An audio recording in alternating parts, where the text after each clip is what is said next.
अस्सलामुअलैकुम जी।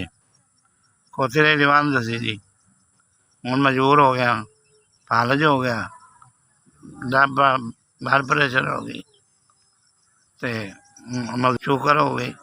एनवी तो नशे ही करना इन्हें, मैंने नहीं पूछते सुखा। मेरे को आसरा कोई नहीं साहब जी, बहुत परेशान हूँ दवाइयाँ तो। मेरी मदद करो साहब जी। मजदूरी कर खाना सी, मजदूरी तो भी गया, कोतरे दीवान दसी, तो हूँ कोई आसरा कोई नहीं, कोई सा मेरा काम नहीं करता।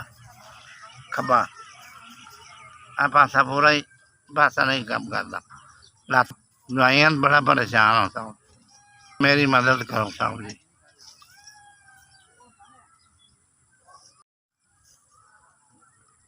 तुसीं मैनूं 5000 रुपया दिता दवाइयां से।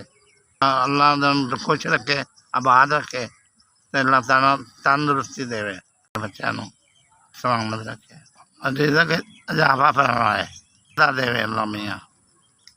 अल्लाह मियाँ बहुता देवे, मंडी जाओ दिन दुआवां देवनगे। मेरी 5000 की मदद की जी, अल्लाह मियाँ तुहानूं बहुता देवे।